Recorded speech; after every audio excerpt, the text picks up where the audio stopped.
నమస్తే, welcome to V news Telangana. Bulletin ముందుగా headlines చూద్దాం. మాజీ ఎంపీ అండ్ బీజేపీ రాష్ట్ర ఉపాధ్యక్షులు డాక్టర్ బూర్ల నరసయ్య గౌడ్ మీడియాతో మాట్లాడుతున్నారు. తెలంగాణ భవన్లో మీడియాతో మాట్లాడుతున్న బీఆర్ఎస్ వర్కింగ్ ప్రెసిడెంట్ కేటీఆర్.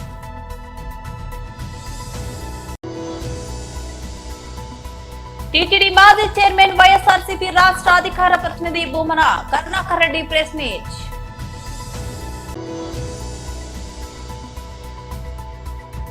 దేశవ్యాప్తంగా బిఎస్ఎన్ఎల్ 4G సేవలు ప్రారంభం. మాజీ ఎంపీ అండ్ బీజేపీ రాష్ట్ర ఉపాధ్యక్షులు డాక్టర్ బూర నరసయ్య గౌడ్ మీడియాతో మాట్లాడుతున్నారు. ఈరోజు తెలంగాణ వీరనారి తెలంగాణ ఝాన్సీబాయి లక్ష్మి వీరత్వానికి ప్రతీక కాకరి ఐలమ్మ జయంతి సందర్భంగా బీజేపీ పార్టీ తరఫున యావత్ తెలంగాణ ప్రజల తరఫున ఘనంగా నివాళులు అర్పించడం జరిగింది. అదేవిధంగా దురదృష్టం ఏంటంటే ఇప్పటికీ తెలంగాణ విమోచన జరిగి 76 సంవత్సరాలైనా కూడా తెలంగాణ వీరత్వానికి ప్రతీక అయినటువంటి కాకరి ఐలమ్మ విగ్రహం కానీ లేదా దొడ్డి కొమరయ్య విగ్రహం కానీ మొన్ననే గొడవ చేస్తే సర్దార్ సర్వాయి పాపన్న విగ్రహం భూమి పూజ చేశారు. ఇప్పటి వరకు పెట్టాలనే సోయి ఉమ్మడి ఆంధ్రప్రదేశ్లో కాంగ్రెస్ కానీ తెలంగాణ వచ్చిన తర్వాత బీఆర్ఎస్ ప్రభుత్వానికి అనేది దక్కలేదు. దీన్ని బట్టి ఈ రెండు పక్క 100% రెండు కుటుంబాల పార్టీలు, ఫ్యూడల్ పార్టీలు. అందుకొరకు తెలంగాణ యావత్ ప్రజలు నిజమైనటువంటి నివాళులు ఏదైతే చాకలి ఐలమ్మ, దొడ్డి కొమరయ్య, సర్వాయి పాపన్న సామాజిక నాయకులకు నిజమైనటువంటి నివాళులు బీజేపీ ప్రభుత్వం ఏర్పడినప్పుడే వస్తుందని తెలియజేస్తూ, అదేవిధంగా ఈరోజు మోడీ గారు యొక్క నారీ శక్తి కొరకు 33% చట్టసభలో రిజర్వేషన్ కలిపి నిజమైనటువంటి నివాళులు అర్పించింది కేవలం బీజేపీ పార్టీ తరఫున మోడీ గారే అని ఈ సందర్భంగా తెలియజేస్తూ వారికి మీ ద్వారా ఘనంగా నివాళులు అర్పించడం జరుగుతుంది. ముఖ్యంగా ఈరోజు మాట్లాడడానికి ప్రధాన అంశం జిఎస్టీ గురించి.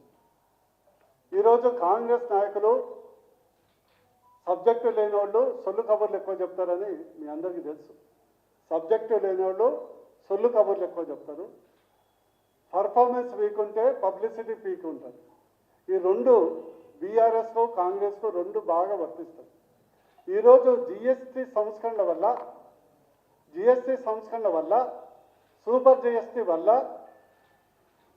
దసరా దీపావళి మోడీ గారు ఇచ్చినటువంటి గిఫ్ట్ వల్ల భారతదేశంలో 30 కోట్ల కుటుంబాలకు, పేద మధ్యతరగతి ఉన్నత కుటుంబాలకు కూడా ప్రతి ఇంటికి ఏదో విధంగా లాభం చేకూరుతుంది. దాదాపు 5 లక్షల నుంచి 6 లక్షల కోట్ల లాభం ఈ యొక్క తెలంగాణ ప్రజలతో పాటు యావత్ భారతదేశ ప్రజలకు జరిగింది. ఇది వాస్తవం. కానీ కాంగ్రెస్ నాయకులు సొల్లు కబుర్లు చెప్పుకుంటూ సోయి లేకుండా 7,000 కోట్ల నష్టం ఎట్లయితే 7,000 కోట్ల నష్టం. జిఎస్టీలో మీకు ఏమాత్రం జిఎస్టీ గురించి అవగాహన ఉంటే అది కూడా మంత్రులు మాట్లాడుతున్నారు. తెలంగాణ భవన్లో మీడియాతో మాట్లాడుతున్న బీఆర్ఎస్ వర్కింగ్ ప్రెసిడెంట్ కేటీఆర్. ప్రభుత్వానికి ఒత్తాసు పలుకుతున్న కొన్ని ప్రసార మాధ్యమాలు, వార్తా పత్రికలు ఇదేదో కాల గొప్ప పని చేసినారన్నట్టుగా ఇవాళ రాయడం చూస్తే ఆ విషయం గురించి సమగ్రంగా ప్రజలకు, అదేవిధంగా ఆ తప్పుడు కథనాలు రాసిన వార్తాపత్రికలకు కూడా ప్రధాన ప్రతిపక్షంగా మొన్నటిదాకా ప్రభుత్వాన్ని నడిపిన పక్షంగా అన్ని విషయాలు మీకు చెప్పాలి అనే ఉద్దేశంతో ఈ పత్రికా సమావేశం నిర్వహిస్తూ ఉన్నాం. హైదరాబాద్ మహానగరానికి మేము 2014లో బాధ్యత తీసుకున్న నాడు కేవలం ఒక 20-25% మాత్రమే ఆనాడు అప్పుడెప్పుడో 2008లో 2007లో డాక్టర్ వైఎస్ రాజశేఖర రెడ్డి గారు ముఖ్యమంత్రిగా ఉన్నప్పుడు మొదలు మెట్రో కోసం టెండర్లు పిలిస్తే పబ్లిక్ ప్రైవేట్ పార్ట్నర్షిప్ భాగస్వామ్యంలో మొదలు మేటాస్ అనే ఒక సంస్థ వచ్చింది. చాలా ఆశ్చర్యంగా ఆ రోజు పత్రికలు అన్నీ రాసినాయి. ఈ సంస్థ ఉల్టా గవర్నమెంట్కి పైసలు ఇస్తుందంట, గవర్నమెంట్ డబ్బులు పెట్టే అవసరం లేదంట, అంటే ఇందులో ఇన్ని లాభాలు ఉన్నాయా అన్నట్టుగా ఆ రోజుల్లో వార్తాపత్రికల్లో కథనాలు వచ్చినాయి. అంటే మెట్రో అనేది చాలా లాభసాటి అని చెప్పడానికి ఆ రోజుల్లోనే, అంటే ఈ రకంగా పబ్లిక్ ప్రైవేట్ పార్ట్నర్షిప్ భాగస్వామ్యంలో చేస్తే తప్పకుండా ఉల్టా గవర్నమెంట్కే దాదాపు నెక్స్ట్ 30-35 ఇయర్స్ డబ్బులు ఇస్తాం అని ప్రైవేట్ సంస్థలు చెప్తున్నాయి అంటూ ఆ రోజుల్లో పత్రికల్లో పతాక శీర్షికల్లో కథనాలు వచ్చినాయి. సరే, కారణాలు ఏమైనప్పటికీ ఆ తర్వాత ఆ సంస్థ పోయింది వెనకకి. తర్వాత ఎల్ఎన్టీ అనే సంస్థ అల్టిమేట్గా మళ్ళీ తిరిగి టెండర్ తీసుకున్నది.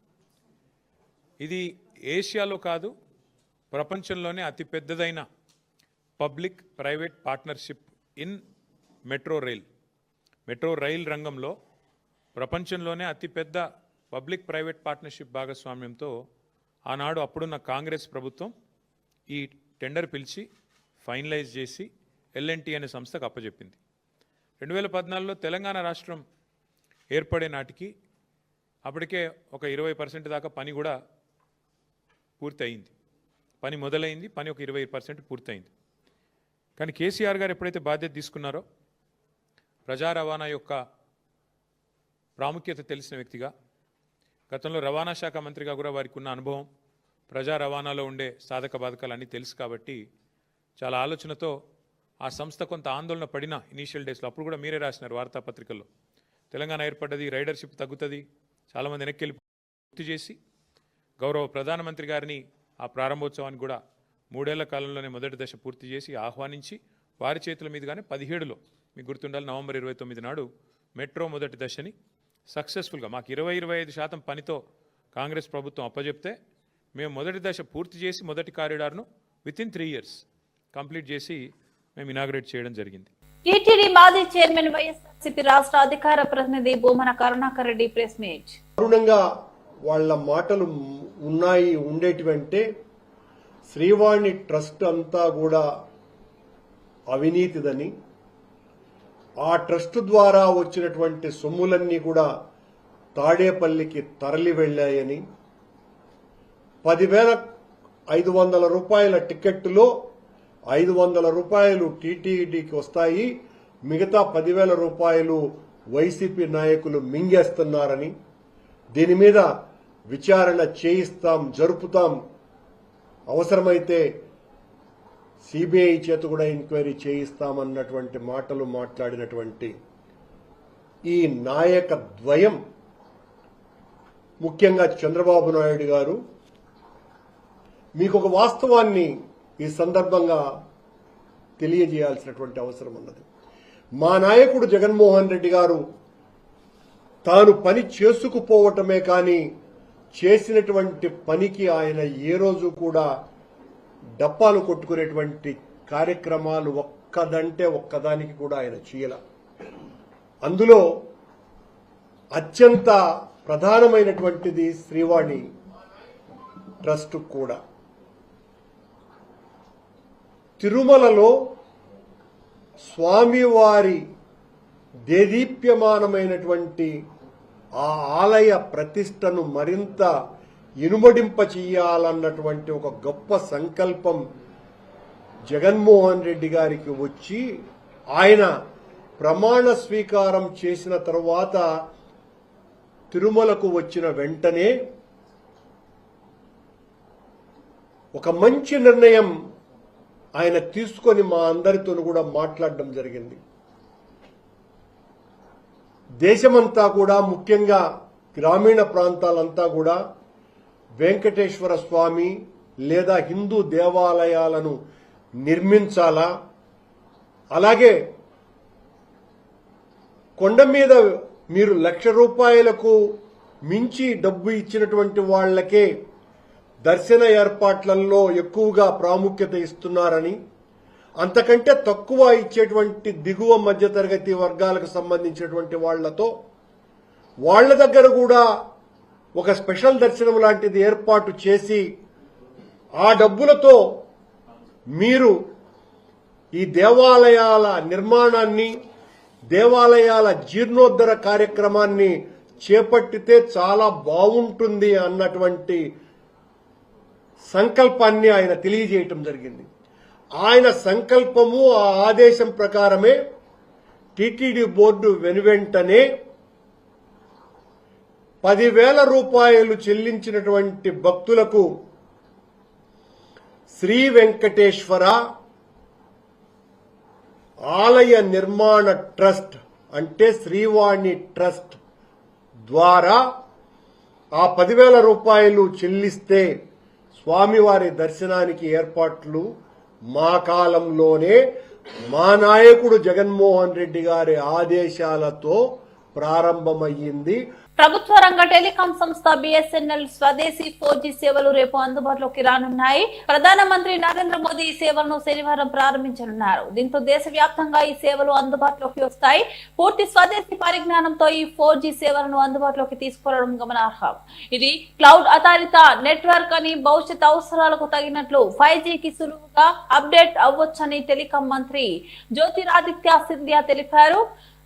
సెప్టెంబర్ 27న బిఎస్ఎన్ఎల్ 4G సేవలను దేశవ్యాప్తంగా సుమారు 98,000 సెట్లలో అందుబాటులోకి తీసుకురానున్నట్లు మంత్రి వెల్లడించారు. పలు రాష్ట్రాల్లో ఒకేసారి ప్రారంభోత్సవం జరగనుందని ఆయన తెలిపారు. ప్రధానమంత్రి నరేంద్ర మోదీ ఒడిశాలోని జార్సుగూడ నుంచి నెట్వర్క్ కు ఆవిష్కరించనున్నారు. గౌహతి జరిగే కార్యక్రమంలో మంత్రి జ్యోతిరాదిత్య సింధియా పాల్గొంటారు. హన్మకొండ జిల్లా హుస్నాబాద్ నియోజకవర్గంలోని ఎలకతుర్తి మండల కేంద్రంలో 4.9 కోట్ల రూపాయలతో సుందరీకరణతో అభివృద్ధి చేసిన ఎలకతుర్తి జంక్షన్ ను ప్రారంభించిన మంత్రి పొన్నం ప్రభాకర్ గౌడ్ అనంతరం జంక్షన్ లో లైటింగ్ ని ప్రారంభించారు. ఈ కార్యక్రమంలో వారు మాట్లాడుతూ కుడా చైర్మన్ వెంకటరామిరెడ్డి, సిద్దిపేట, హన్మకొండ జిల్లాల కలెక్టర్లు Haimavathi, Sneha Sabarish, additional collector Garima Agarwal, market chairman సుగినే సంతాజీ, ముఖ్య నేతలు, జిల్లా ఇన్ఛార్జ్ మంత్రి పొంగులేటి శ్రీనివాసరెడ్డి, వెంకటరామిరెడ్డి సహకారంతో జంక్షన్ ను 5 కోట్ల రూపాయలతో అభివృద్ధి చేసుకుని ప్రారంభించుకున్నామన్నారు. ఎలకతుర్తికి గతంలో ఇచ్చిన హామీ మేరకు జంక్షన్ కు పరిమితం కాకుండా గ్రామ ప్రాంతాల్లో రోడ్లు, ఇతర అభివృద్ధి కార్యక్రమాలు చేపడుతున్నామన్నారు. ఈ కార్యక్రమంలో ఎలకతుర్తి కాంగ్రెస్ మండల అధ్యక్షులు ఎలిగేటి ఇంద్రసేనారెడ్డి, బొమ్మనపల్లి అశోక్ రెడ్డి, బొల్లి రాజేశ్వరరెడ్డి, శీలం అనిల్ కుమార్, మండ సుమన్ గౌడ్, బుచ్చ శ్రీధర్ రావు, అంబాల శ్రీకాంత్, అంబాల జగన్, ఇంగే శ్రీకాంత్, గుడిశాల అర్జున్ గౌడ్, కుర్ర ప్రకాష్ గౌడ్, బత్తిని రవీందర్ గౌడ్ తదితరులు పాల్గొన్నారు.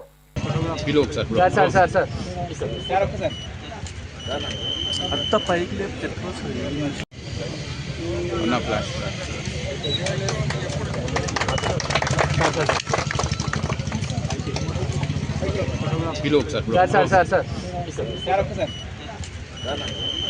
పైకి లేపు చెట్టు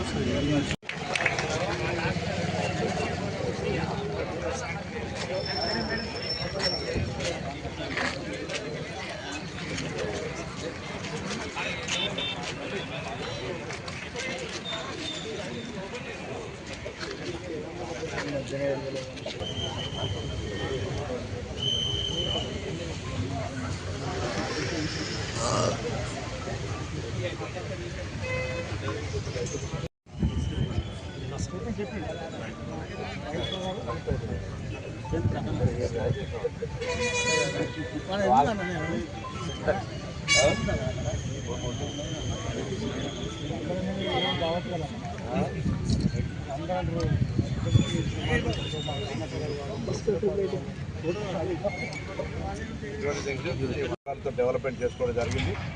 ఎలకతుర్తికి సంబంధించి గతంలో ఇచ్చిన హామీల ప్రకారంగా ఆసుపత్రిని అప్గ్రేడేషన్ కావచ్చు, లేదా 132 సబ్స్టేషన్ కావచ్చు, దాంతోపాటు మెడిపల్లి రోడ్డుకు సంబంధించి ఇష్యూ, ఈ విధంగా కొన్ని అభివృద్ధి కార్యక్రమాలకు హామీ ఇచ్చడం, కోర్టు ఏర్పాటు, ఇతరత్ర ఇవన్నీ కూడా తొందరలోనే అనుమతులు పొందబడి ఉన్నాయి. ఆ పనులు కూడా ఏదైతే జంక్షన్ ఒక పెద్దగా డిస్ట్రిక్ట్ హెడ్ క్వార్టర్ జంక్షన్ లాగా అయిందో మిగతా అన్ని పనులు కూడా చేయడంతో పాటుగా ఎలకతుర్తి జంక్షన్కే పరిమితం కాకుండా గ్రామీణ ప్రాంతాల్లో కూడా అనేక రోడ్లు, ఇతరత్ర కార్యక్రమం తీసుకొని వస్తున్నాం.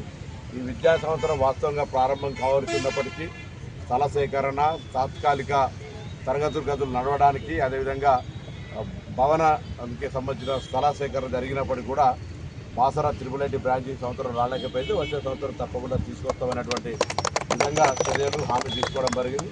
అదేవిధంగా వంగరకు సంబంధించి కూడా ఒక నవోదయ విద్యాలయానికి స్థల ఎంపిక జరిగింది. వంగరలో కూడా నవోదయ విద్యాలయం తెలంగాణ రాష్ట్రం నుంచి నెంబర్ 1 ప్రతిపాదనగా కేంద్ర మంత్రి దగ్గర ఉంది. దాన్ని కూడా వీలైన తొందరలో తీసుకొని రావడం జరుగుతుంది. హుస్నాబాద్ కేంద్రంగా శాతవాహన యూనివర్సిటీ ఇంజనీరింగ్ కాలేజ్ వచ్చినాయి. క్లాసులు నడుస్తూ ఉన్నాయి. అక్కడ కూడా అద్భుతంగా 5 కోర్సులతోటి క్లాసులు స్టార్ట్ అయినాయి. కోహెడలో ఇంటిగ్రేటెడ్ హాస్టల్ కూడా జరుగుతూ ఉంది. మిగతా అన్ని రకాల వైద్యానికి సంబంధించి కూడా 150 పడకలు 250 బెడ్ హాస్పిటల్ సురువాతు చేసుకొని పీజీ కోర్సులకు కూడా గౌరవ వైద్య శాఖ మంత్రి శాంక్షన్ చేసిన ఒక 50 సీట్లు.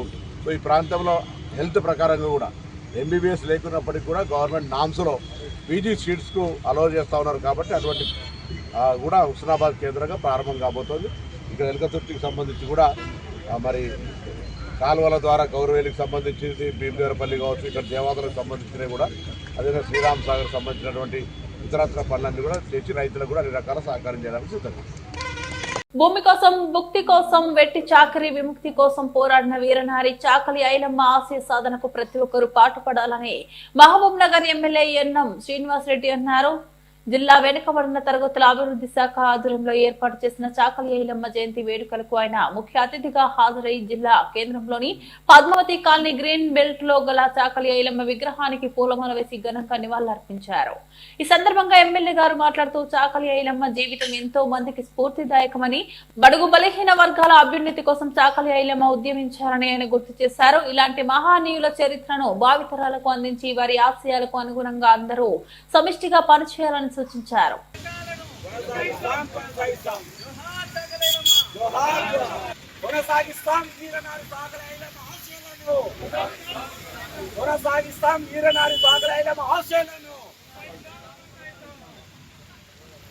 జోహార్ తెలంగాణ మన వీరులకు, జోహార్ తెలంగాణ మన వీరులకు, జోహార్ జోహార్ సాకలమ్మ గారికి, జోహార్ సాకలమ్మ గారికి, జోహార్ జోహార్ అమర హై తెలంగాణ మన వీరులకు, తెలంగాణ మన వీరులకు, జోహార్ జోహార్ తెలంగాణ మన వీరులకు, సాకలమ్మ ఆశయాలను సాధిద్దాం సాధిద్దాం, సాకలమ్మ గారి ఆశయాలను ఆచారాలను తెలంగాణ మన వీరులకు.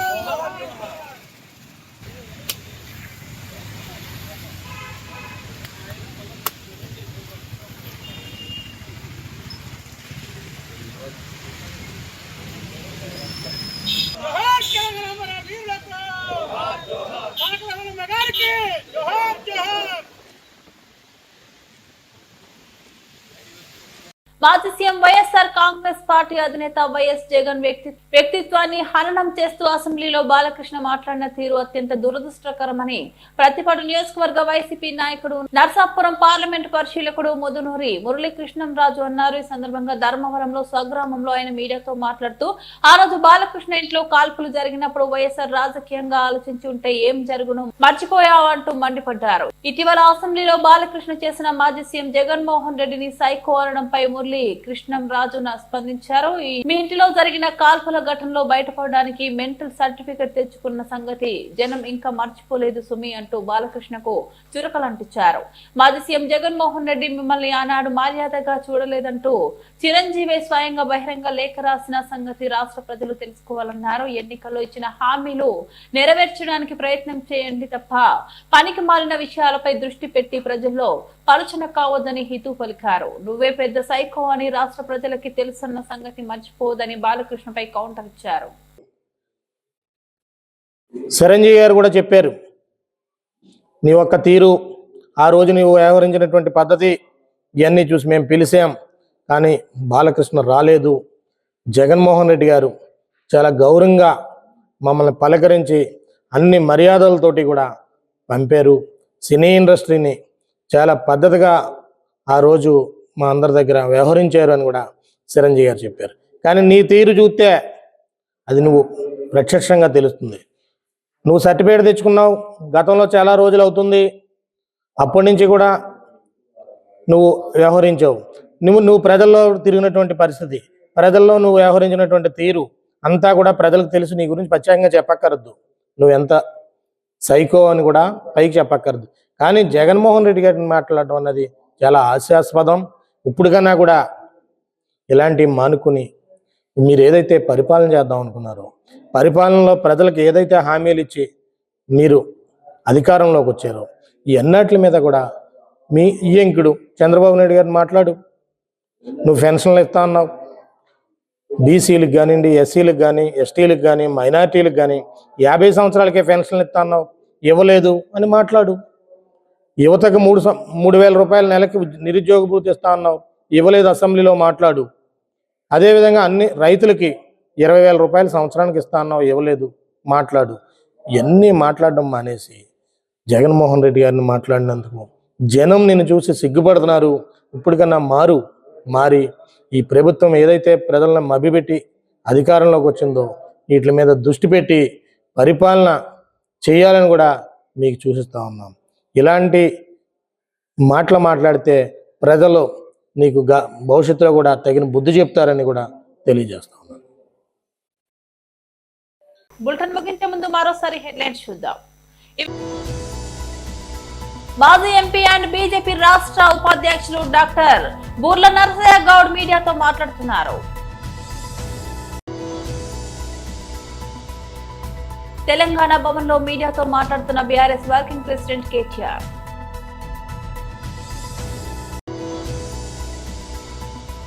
టీటీడీ మాజీ చైర్మన్ వైఎస్ఆర్సీపీ రాష్ట్ర అధికార ప్రతినిధి భూమన కరుణాకర్ రెడ్డి ప్రెస్ మీట్.